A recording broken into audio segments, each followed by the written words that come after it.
जाकर खान पंजी ताक़त घुराए मुखां कुछ सवाल जवाब पुछे। सवाल जवाब क्या? केड़ा सवाल जवाब? छाजा सवाल? कुछ मुखे में तो खबर पे लठ के ते लोकया सभनी जा कारा करतूत पधरा। असल में तो रावल खान जे बारे में गाली कौन थो खोले, पचारे ही कौन थो करे। जाकर खान सब पुराना खाता खोलियो वेठो दई। सावल जे बारे में मुखा घणा सवाल जवाब पुछई। मां कुछ सच कुछ कूड़ बुधाए राज़ी करण की ॾाढी कोशिश कई मास, पर जे तू असां पाण में न मिलियासीं कुत्तन वांगुर विढ़ंदासीं न। तू ही बुधा त कंहिंखे फ़ाइदो मिलंदो। रिजाल वज़े जामिर खान मुखे ख़बर आहे त इहो सॼो फ़ाइदो सावल खान खे मिलंदो। उहो उन करे त चाकर खान सावल खान जी ॻाल्हियुनि ते भरोसो थो करे। उन भरोसे जे करे सावल मोड़ महारा आज़ाद थियो घुमंदो थो वठे। सौट जेकर तव्हां ॿई मिली करे चाकर खान के गुमराह न कंदो न त इहा हिकु फिल्म त छा, पर डूंगर वारो खून बि तव्हांजी गीची में पवंदो।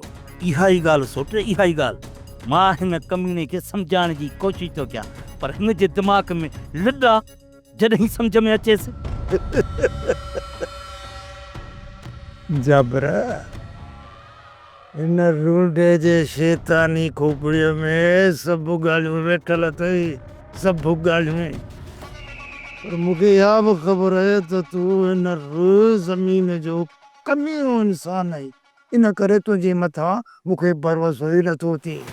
अरे पंहिंजे फ़ाइदे जे लाइ पहिरीं त पंहिंजो सिर बचाईंदे ऐं पंहिंजे सिर बचाइण लाइ हीअ रूट मुंहिंजी कात हेठां रखंदे, कात हेठां।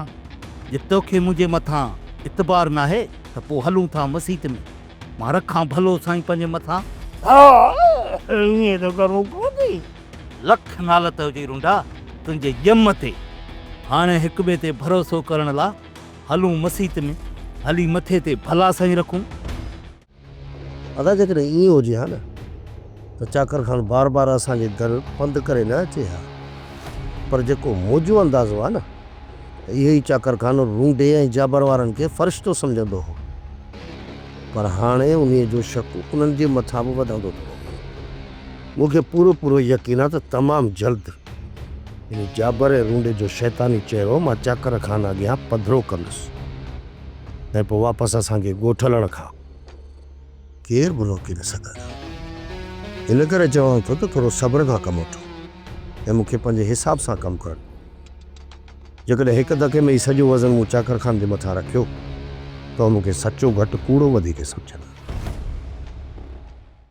सोप सीरियल पंजाबेरी तमाम एपिसोड्स ॾिसण लाइ विज़िट करियो असांजो official YouTube channel Sindh TV HD drama.